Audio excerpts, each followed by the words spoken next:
Hello, everybody, and welcome to Author Content. I don't know what this episode is, so we're just going to get started. My name is Morten, as always. With me, I have my two co-hosts, James Williamson Hi, everybody. and Ray Vigilobos. And yes, I'm here. And if you ever want to know what episode this is, you need to go to authoredcontent.com, where I accurately fix all of the problems you generate by random numbering the episodes and also mislabeling everything. So this is what, episode 69. 69. Wow, 8,131.2, you mean? Yeah, that too. Yes. All right, so on the list today, we have lots of interesting stuff, and we are going to start with Eric. Hello there. Thank you for using my my normal name. So I was at a conference last week called HTML5 DevConf. Actually, if you watched last week's episode, you will have noted that I was extremely jet lagged while I was talking because I had just flown back that morning and taken one of those like overnight flights, so I hadn't slept. I can't sleep on a plane for some reason. And of course I'm daring enough to take the 11 o'clock at night flight, not sleep the whole evening, and then get back home and do the show. But anyways, so I was at this conference, really, really awesome conference, and there was a couple of really interesting things happening there that I saw. So I wanted to share a few of the things. So first off, by the way, here's the authored content website with all the episodes, and it's authoredcontent.com. That's amazing. Yeah, there's Morten doing I don't know what. That's the very nice screen grab right there. Yeah, I love like the really bad pictures of us. Like what is this? This is me at my house with the funny face. Yeah, there's Chris Converse and stuff. So, anyways, so a lot of really interesting things that I saw there. Number one was a talk by Peter Paul Koch, and I'm trying to find places where you can watch the same talks kind of maybe in a different forum because the HTML5 DevConf talks haven't been released yet. But he's talking about how a pixel is really not a pixel.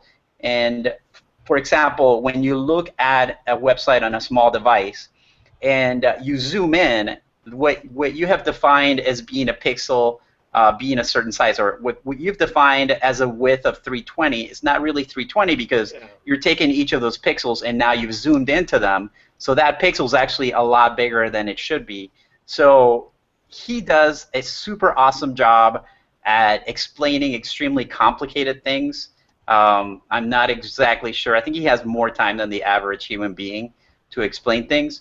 But he goes into great detail about why the pixels that we use for media queries aren't precise and can't be relied on in order to do anything accurately. So I don't know if James probably has heard a lot about this since he's the most awesome like CSS person on board. And knows a little bit of the controversy, right? Yeah, somewhat. I encountered this the other day. I was messing around with Flexbox, and I set three boxes that were percentage widths, and then I had like a little bit of padding inside, and I made them all border boxes and everything to make it work. But I noticed that the computer had a hard time doing the math. So I had to set one of the percentage widths at like a 1% less than it was supposed to. Otherwise, it overflowed by 1 pixel constantly. And it was only in one browser, but clearly that is the exact problem. Was that one browser? Did that one browser happen to be Internet Explorer? No, it was Chrome. Oh, it was Chrome. I'm shocked by that. And I was looking at the math, and the math didn't add up. Like you could actually, because you can see what the box sizes are, and the box sizes end with 1 extra pixel all the time. Yeah, I'll just send you the project so you can see what I'm talking about. Yeah, it always I always kind of get a chuckle out of seeing a lot of designers, use percentage widths like 62.3399557%, because the quote unquote the browser can handle the math. Just round it up. Good Lord. I mean it doesn't matter. Just round it up. Good Lord. But yeah, a pixel is not a pixel. What we think of as a pixel has since stopped. With the amount of the high density screens that we have out there and all the sub-pixel rendering things that we have now. A CSS pixel doesn't equal the screen pixel, and it hasn't for quite some time. Right. So like when you specify on your device, like in your media queries, when you specify the breakpoints, you usually specify it using pixels or ems, I guess. Right. You know, I'm not exactly sure which is the most correct way of doing it. I guess ems would be better because pixels are so screwed up. You know, it used to be that the iPhones were 320 pixels, and that's what we kind of were designing as a breakpoint. But what happens when that's an Android that has like Retina display type resolution? Like, what the heck is that? Right. Well, those screens are going to report back their CSS pixels. They're not going to report back their device pixels, which is another reason why when we do media queries, we don't use device pixels. We use screen width. Because it's. Yeah, sorry. Go ahead. No, I was going to say exactly. Like the problem is when you specify a width, you know, what are you supposed to specify it in, and what happens when the device resolution increases? Like again, you know, past like the Retina display type resolution, 320 pixels is now irrelevant, right? So what do you use? No, not necessarily. You got to understand that even though the iPhone's actual resolution is much higher than that, it's still going to report 320 pixels back as its width because that's the CSS pixel that's being returned. So the actual physical pixels aren't necessarily returned. It's the actual, excuse me, it's the actual screen width. And that's one of the reasons why the viewport tag, the meta viewport tag, is so important to use to make sure that you're getting accurate information back. Yeah, because you have to add, what is it? You set it to device width, but then you have to set the density too, right? No, just width equals device width. That's all you need to do. And actually, or you can set initial scale to 1, either one. Yeah, that's the initial scale. Yeah, you don't need to do both of them. You can just do one or the other. Yeah. You'll get the same results. I am glad we have James on board so that we can ask him. I'm just going to ask James whenever I like trying to figure stuff out because I'm like, dang, I have no idea. Okay, in the same vein, there's another really interesting talk, and this one was from Googler, and I can never pronounce his name, Ilya Grigorik.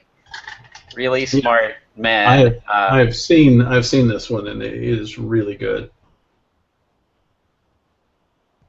He dropped off. Uh-oh. Where did you go, Ray? We lose Ray. Did you unplug your microphone again, dude? Oh, he actually dropped out completely. Well, that was exciting.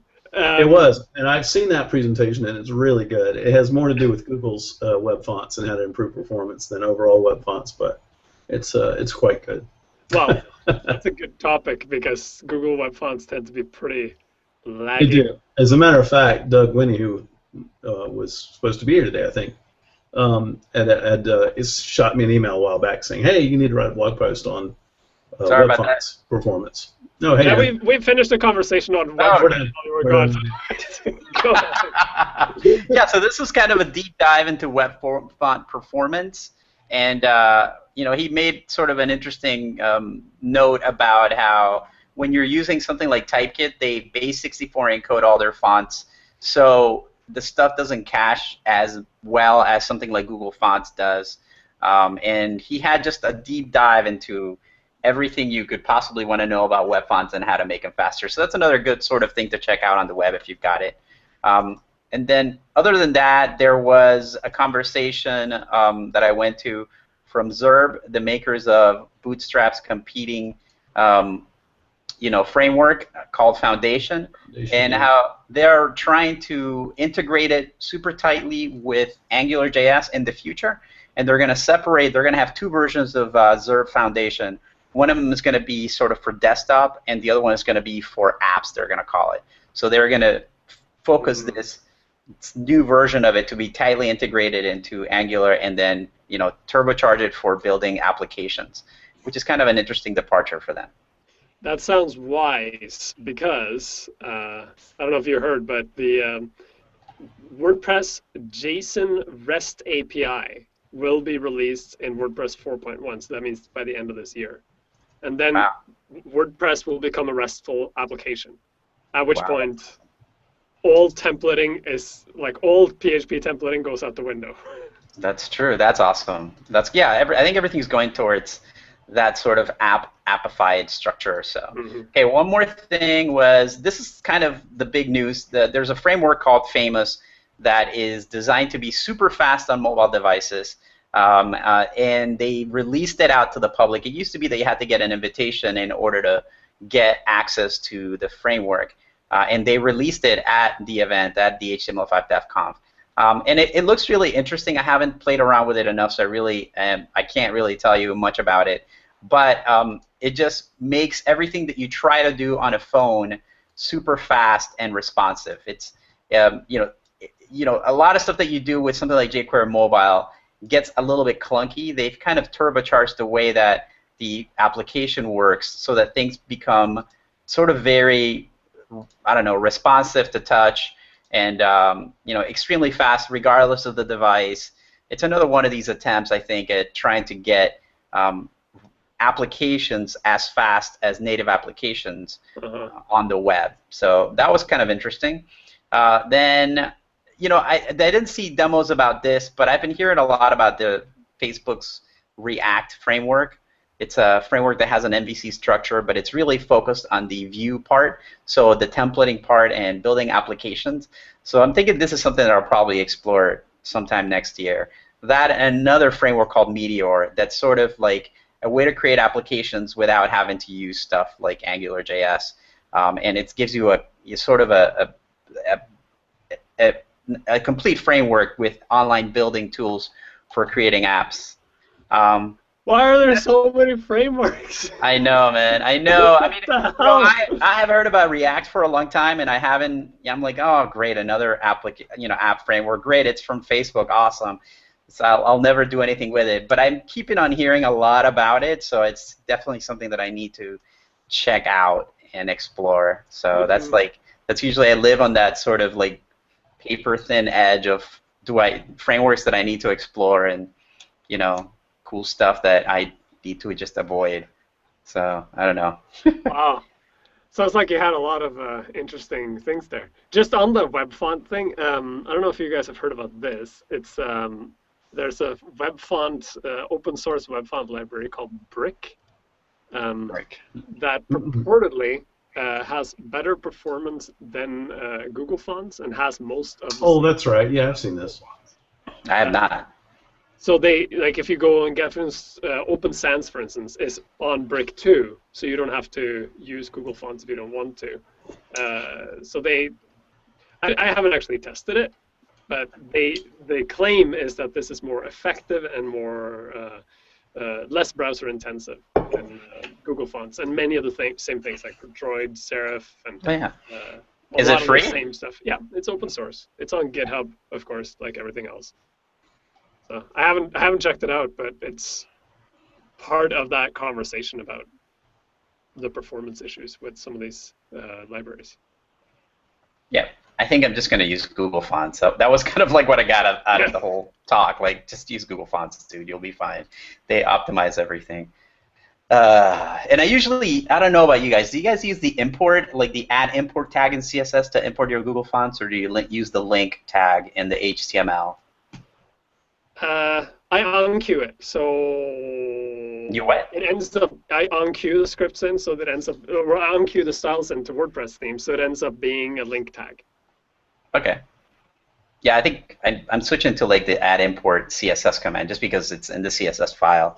I do stuff with validation sometimes because I have students, and I make them run their projects through the validator just because it finds usually all the errors that they're making. So using the link tag with more than one font causes a validation error in the W3 validator. So you have to like just separate and put them on separate, calls, and then it'll work fine. But then the add import rule doesn't cost that because I don't usually have them validate the CSS. I'm sorry. Yeah, the pipe. The pipe is the character that causes the error in the validation. So I just, like I said, I either have them separate the link tags, which if you think about it, when you add it as an add import rule, then it's really just one import, as opposed to having to add, something on every page. You're just, since you're already importing a style sheet, you just add the import there. I wonder if there's any performance differences, but it seems like easier to me. Well, I unqueue them because then I can control what pages they load on. So you're right. If I don't need the font on every page, it just dynamically does not load on those pages. I think that's part of the talk. Actually, you should look at the talk because it says that I think Google Cat does that for you like automatically. Oh, okay. I will. When you use Google Fonts, yeah. That's all right. That's next it for up, me, so. James Williamson. Hey guys. So just a couple of things. I wanted to. It's been a while, but May 5th through the 7th, I was speaking at Artifact Conference in Austin. And it was just one of the best conferences that I've ever had the pleasure of attending. The speaker lineup was amazing. It was really incredible. And so what's the theme? Because like it doesn't I don't know, that doesn't say anything to me. Artifact. Artifact. Well, I mean all the good names are taken, I guess. I don't know. Single track. Yeah, it is single track, which I like. That means you don't have to worry about missing something you're wanting to see. You know, it's so everybody's in the same room for all the sessions, which is kind of nice. Yeah, that does stink about conferences, right? Like you go and you're like, oh, there's two things at the same time that I want to listen to. Right. Yeah. There's two people I really want to see, and, you know, and then you have to make a choice. So I kind of like a single track conference like this, especially when it has the lineup that this one did. You know, there were a couple of things that really stood out. One was Jeremy Keith's keynote about progressive enhancement, and he did a great job of explaining about what progressive enhancement is and why we need it. And I find this really interesting because he was talking about this, having this discussion years ago. You know, we first started talking about progressive enhancement maybe 10 years ago, and somewhere along the way we got lost. You know, there's so many frameworks out there now, and so much that we've cruft, that we've put on top of our websites, that we lose sight of the fact that everything that we do outside of HTML is an enhancement to the content. And working with progressive enhancement means that it doesn't mean that everybody gets the same experience. Far from it. What it means is that you have at least a baseline experience that you start from, and then you enhance that for everybody else. And it's actually not more work, it's just a different way of working. And I wish we would in the web community would embrace that a little bit more. Now it seems like we think about the experience first, and then we say, okay, how do I make that content accessible to people with older browsers? You know, instead of just saying, okay, let's start with this baseline experience, and then let's make it better. So that was great. He also said two things that really hit home. Can you guys still hear me? Yeah. Okay. We're just wrapped with attention. There was just silence on y'all's end. So. There were two things that really hit home with me that Jeremy said.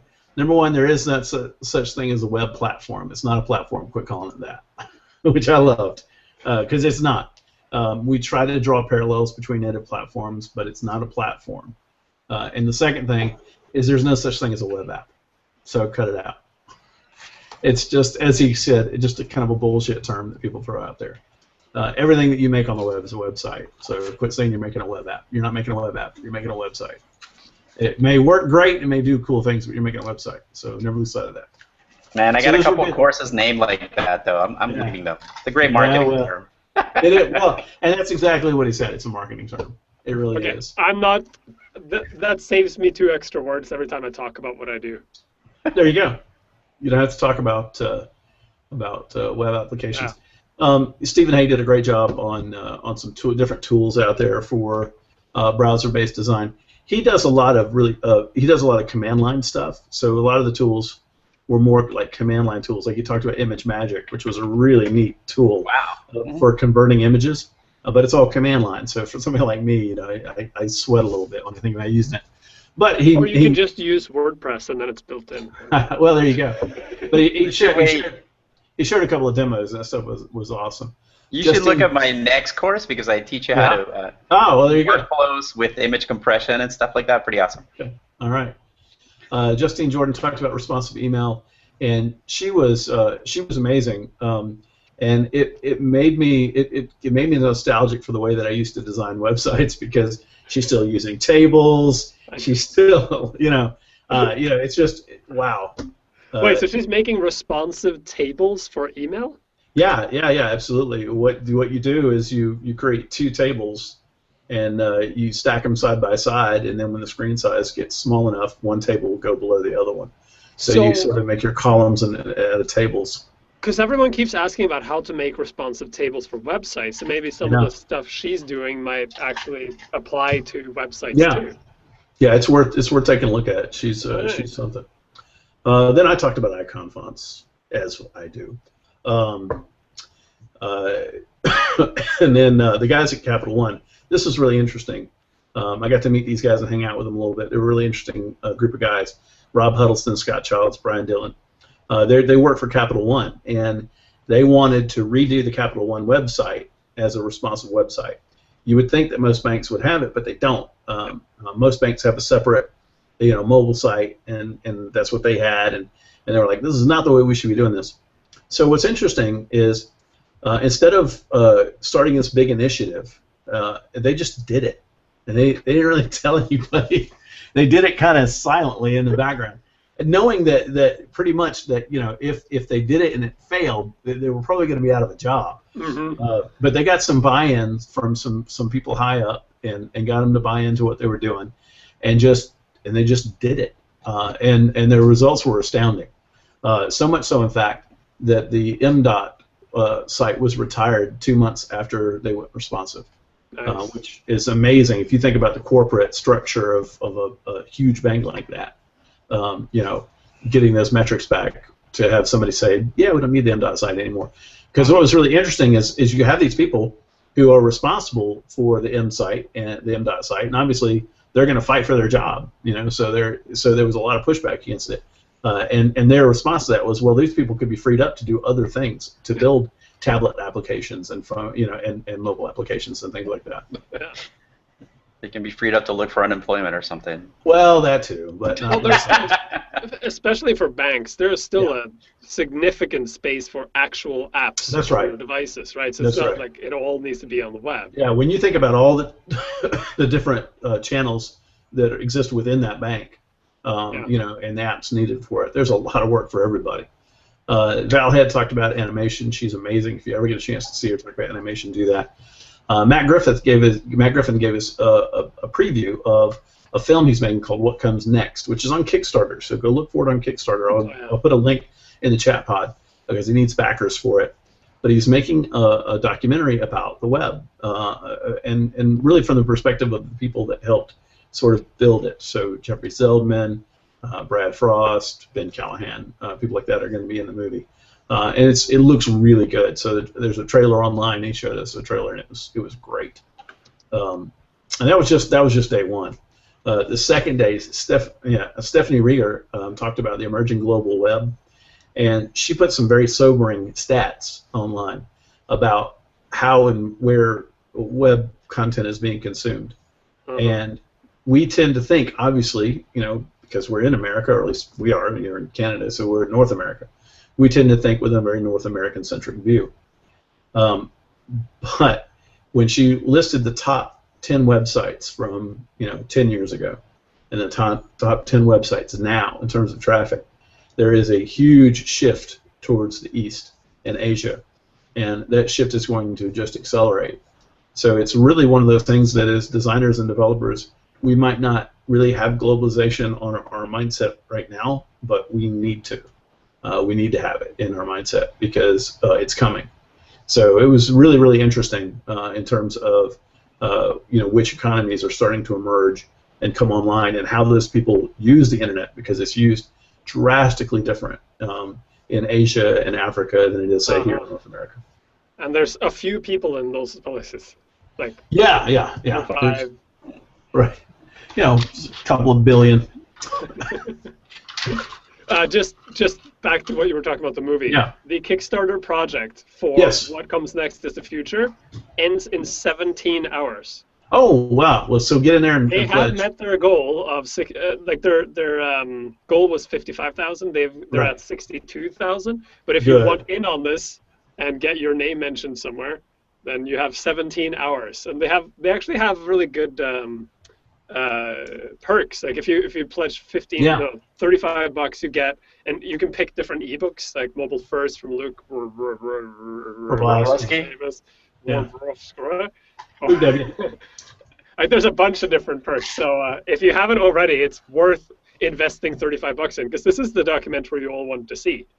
Right. The story we all want to hear that has never been done because it's not Hollywood quality or whatever.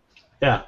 So there's so that's no really murders cool. in the story, therefore. And I'm actually talking to some people at Lynda to possibly get involved with it as well. So I'm kind of hoping we can all get involved with it. But Matt's a really good guy, a very talented guy, and maybe we have him on the show talking about the movie. I'm sure he'd be happy to come on and talk about it. That would be super awesome. Yeah. So to get back to Artifact just for a little bit, Eileen Webb talked about content and what role content strategy plays in responsive design. She is really super talented. Todd Parker talked about vector workflows and SVGs, which on the heels of my icon fonts talk was really interesting, because there's a real shift right now with a lot of designers moving to SVGs and sort of leaving icon fonts behind. Mm-hmm. I believe that both systems are very viable delivery platforms for icons, but he gave some great information about SVGs and some interesting tools as well. Trent Walton from Parabel talked about responsive web design in real life, quote unquote, which was really good. And then Dave Rupert, who works with him, talked about some developers tools, which Ray would have just loved. Yes, you would have loved that talk. And then any of these videos going to be available at some point, James? I've actually got to talk to. I don't think it was filmed. Okay. I don't believe it was. So I don't believe the videos are going to be out there anymore. I'll talk to Jen and ask her. Brad Frost, Josh Clark, and Jonathan Stark talked about doing the responsive web redesigns for TechCrunch and Entertainment Weekly, and there was a lot of good information about that. And then Josh Clark closed the conference by talking about the coming Internet of Things, which is the fact that as designers we're going to be dealing with connected devices that don't even have screens. So how are we going to make sure our content is consumed and displayed the way that we want it to be when everything starts to become connected? So responsive design is one thing, and it just sort of deals with screens right now, but in the future we're going to have to deal with a lot more than just screens. Specifically from an input status, like how are users interacting with that data. So it's really interesting. WWDC is what, this weekend, next weekend? Yeah, it's next weekend, I believe. And Apple is clearly moving into home automation and other devices. Can't wait. The iDishwasher. I am all over it. I'm going to be watching it right here on my Apple TV. It's going to be the iEspresso. You are eating too much. Yeah, don't drink the Kool-Aid. Don't too much of the Kool-Aid. And I know we're running short on time. There was one more thing that I wanted to talk about. Yes. So anyway, that same Artifact conference is running again in Providence, Rhode Island, in September, and I would recommend to anybody on the East Coast that can go up there to that. It was just the best conference. So definitely try to make that trip if you can. So are there still tickets available? There are still tickets available. Yes. Yep, and it's going to be almost the exact same conference. There may be one or two people that switch in and out. James, I have an awesome idea for a Kickstarter, but you're gonna have to start working on it right now. Oh, what do you want? Did you see the Kickstarter for Reading Rainbow? And how it made like $1 million, right, in one day? Like in 24 hours, it made $1 million. That's crazy. Right. Do not underestimate the drawing power of LeVar Burton. So here's my idea for you. Like the top prize for the Reading Rainbow Kickstarter project was that you got to wear Geordie LaForge's visor. That's right. For a $10,000 donation. I think if you save your beard after Easter, somehow get it all removed, you can have people wear your beard. Wear my beard. Yeah. And see how much we could raise for that. We'd have to think of a good cause first, but I think we would raise probably a quarter, 25 cents. I'm not really sure there are too many people out there that would want to wear my beard, but all right. Wear my beard. It's a serious beard, man. It was a serious beard. Yeah, it was. And I miss it. I think I need to maybe go to this conference. Oh man, Because I've never been to Providence. Providence, Rhode Island is a great little place. Nice little city. Yeah. So okay. Yeah, you should come over. The last thing I wanted to talk about was there's some really weird stuff going on right now in the world of web standards. And it mainly has to do with Ian Hickson, who is the editor of the What Working Group, or the What Working Group, whatever they're called. And they published the HTML5 specification. And the W3C, who has their own version of the HTML5 specification. Now, what's really, really weird about this is that a long time ago, the W3C was forging ahead with XHTML 2.0. And then the web community as a whole said, yeah, no, we don't want that. And so that's what formed the What Working Group. And it's not this mystical band of designers that got together. It's there were a lot of companies involved in it too, Google and Apple, and there was a lot of corporate backing because they just didn't like the direction that XHTML 2.0 was going. All right, so long story short, after a while it became evident that the HTML5 specification was going to be the one that was going to win. So the W3C shut down work on the XHTML 2.0 and then invited the WhatWig HTML5 specification, invited them in for licensing, and for a while there, everything was going smooth. The WhatWig agreed to it. Essentially, the What Working Group's version of it was supposed to be a living standard, meaning they were going to constantly evolve it, whereas the W3C's version of it was going to be one where it was sort of time-stamped with a candidate recommendation, and this was going to be the implementation one. Okay. Ian Hickson was going to serve as editors for both of them. Well, Ian Hickson, despite being a brilliant guy and definitely committed to HTML5, is sometimes a little bit of a jerk. There's no other way to say it. If you heard it here first. If you read through the sugarcoats it like it is. Send all your letters to. If you read through the chat logs and you read through everything, when somebody disagrees with him, he's not the kindest person in the world. All right. Okay. So a lot of things that people wanted to happen to the HTML specification, he would just say no to and shrug his shoulders and say whatever. And that's really not a great way to go about it. On the one hand, you had the laboriously slow process of the W3C that everybody was rebelling against, and then on the other hand, you have this sort of dictatorial process where Ian would say no if he just didn't disagree with something in hand. And so because of that, it took a long time to get things like the main element, inserted into HTML. Okay, long story short, which I guess I've already gone long on it, but now, because the W3C has split up the HTML specification into multiple specifications, they forked it so that just the HTML language is in one, the APIs are in another one, encoding is in its own, that sort of thing. They've just done that to make it a little bit easier to maintain. Well, Ian is now claiming that the W3C is plagiarizing his work. And there's this huge slap fight going on right now in the mailing list, which I tell you, what I'll do, I'll put in the chat log. I'll put in the chat log kind of the one that sums it all up. But you're not going to read it out loud? It's long. It really is. Right. And and both sides have their own kind of take on it. But yeah, it's just weird. I don't know why this is happening. I saw something about this, and I was like, I don't know enough about the history to look at it. But the thing is, what screams to me about this whole thing is, isn't this open source? Yeah. Isn't this all published under some sort of either Creative Commons or open source license, in which case plagiarism doesn't exist? Because that's the W3C's point. The W3C is saying, wait a minute, your license allows us to do this, and we even talked about us doing this. Yeah. You were cool with it, and all of a sudden he's not cool with it.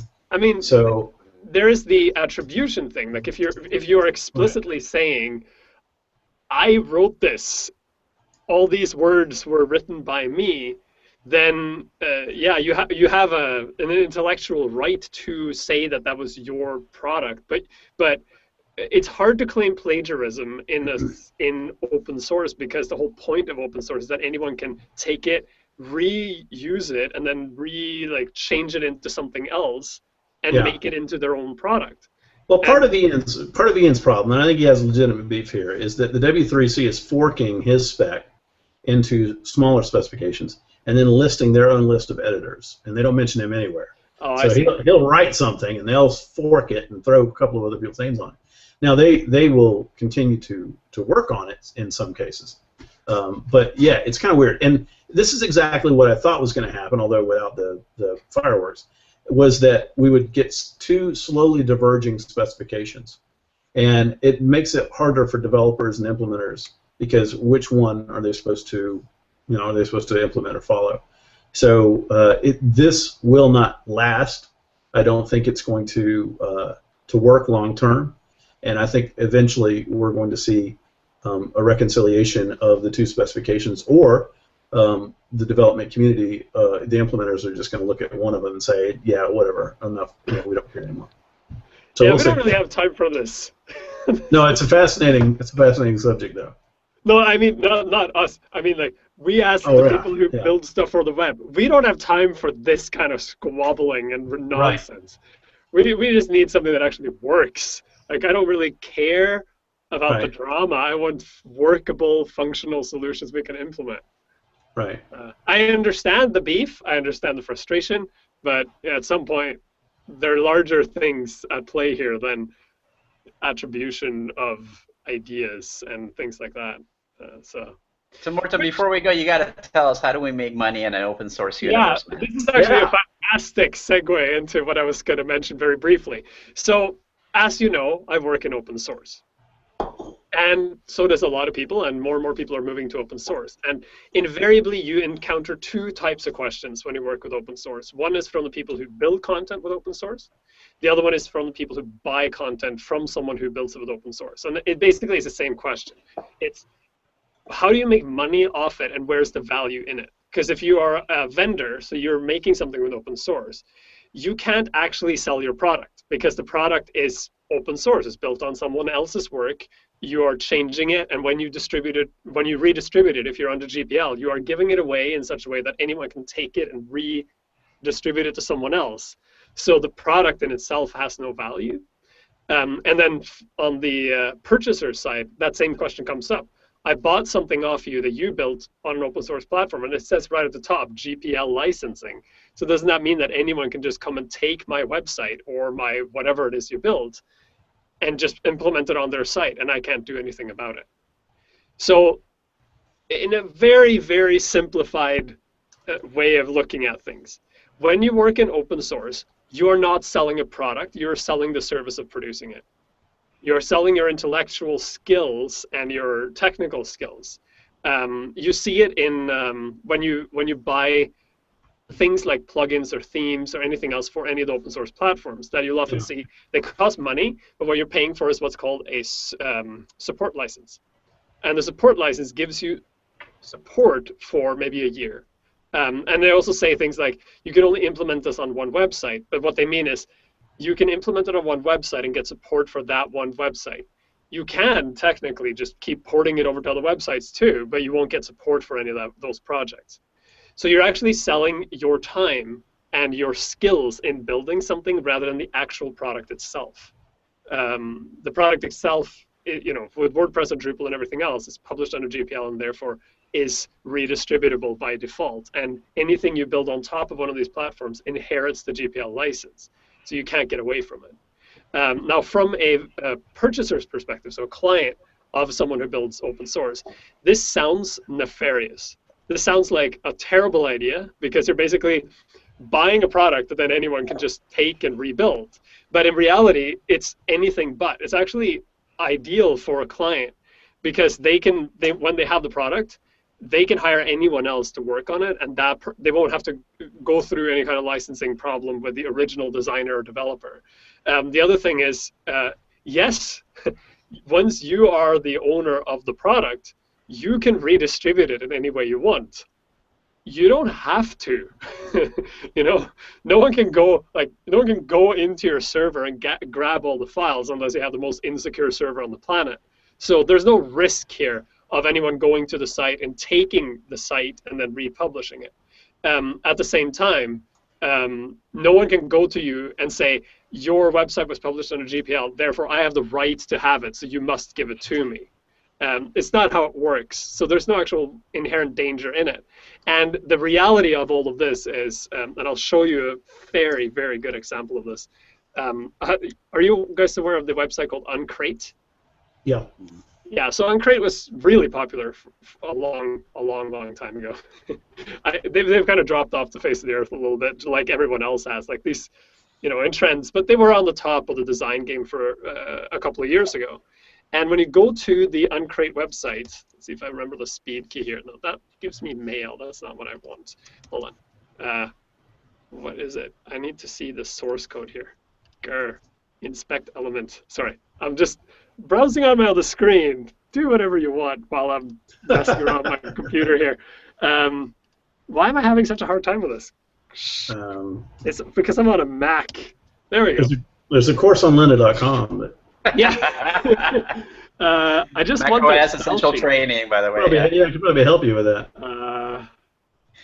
Where the hell is it? Well, by being open source, you don't mean that when you say if you use something like WordPress to create your website, that doesn't mean the content you're putting in there is open source, right? Just because you're using an open source product. No, it's the platform you're using. So, for instance, if you use WordPress for your website, someone else can also use WordPress for their website. You have no claim to it.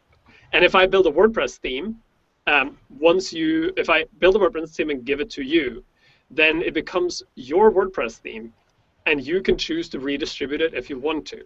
So you don't have to go to me as the developer to get a license to redistribute it, and you can also choose whether you want to, like, it becomes your property, but the code within it, you don't actually own the rights to the code itself. So why is that a good idea? Yeah, as a business, if I spend all this money like creating this awesome website, and somebody else can just take the same website and how on earth will they do that? You know how this works. How will that happen? They would have to hack into the server. Well, I'm just saying, if it's an open source product, then technically they could grab that same template and make a site called I Hate the name of the website, and it looks exactly... If you redistribute the template, that's the thing. If you redistribute the template, but open source doesn't imply that it is available to everyone. It just implies that it's built on open source principles. So actually, the Uncrate took it out, so I can't show you. But if you went to the old style sheet for Uncrate, it's set at the very top. Don't copy our style sheet. This is this is not nom. This is bowling. This is not the nom. There are rules, right? The quote from The Big Lebowski. Mm-hmm. And the reality of the web is, if you put something on the web, everyone can see what you're doing. That's how it works. You can see the style sheet, you can see the JavaScript, you can see the HTMLs, you can see all the output. And you can dump it and just put other content in it and republish it. You won't have the engine behind it, but the actual front-facing content is public information. That's how it works. So we're already living in an open source environment. And the only thing that happens when you work on like an open source application is that the application that's generating the content is also open source. So, well, there's a difference between open source, licensing and calling everything that's on the web open source. Because obviously, any of the photos, say that you have taken, if you have them up on Flickr, that doesn't mean that anybody has license to use those. It just means that they have intellectual property right. Yeah. So if you publish pictures on Flickr, you can claim copyright to them, meaning no one can copy them or do anything with them, or you can apply some sort of Creative Commons license, which gives the visitor whatever license they want. This is very different from open source. Mm-hmm. Open source specifically stipulates that I am making my source code available to anyone who wants to use it, and then they can do whatever they want with it. There's a couple of different licenses, but that's the general gist of it. Mm-hmm. Creative Commons, you specify you basically amend your copyright to content. So if you design something, you inherently own the copyright to it. And then you can go and specify how that copyright is applied by applying a Creative Commons license. There is a trend right now towards doing something they refer to as uncopyright, which is the most legally inane and idiotic thing I've ever heard of in my life, because it's a complete misunderstanding of the copyright system. If you claim uncopyright to your content, you're actually giving anyone the license to copyright your content and then sue you for breaking their copyright. So that is not a good idea. Like, anyone who does that on the web, you're being misled by crazy people who don't understand copyright law. Uncopyright is a terrible, terrible, terrible idea. If you want your content to be redistributed, you distribute the content under a Creative Commons license. But if you write code in open source, you redistribute your code in such a way that other people can amend it. So there's like 2 different types of content and 2 different styles of licenses for them. All right, but I don't know if you've explained exactly then how do you make money? Like, what's the making money part of this? You are selling your service. You're not selling the product. Okay. You're selling your time, not the end product. You're not selling ice cream. You're selling the ability to make the ice cream. Yeah, and support. I mean, I imagine, like, if you're planning on keeping the site updated or your making time. additions. You're basically renting out your time and your skills to people. That's where the money is. So when people say, I want to make a thing and then sell it 100 times online, that doesn't work in the open source environment. What you're doing is selling the time you spent doing that. So then you have to figure out a different way of packaging it. That is my rant for the day. Awesome. Well, it's a good one. Yeah, we're at time. So we are well over time, and that's good because we had a fantastic conversation. I'm going to be gone for a couple of weeks.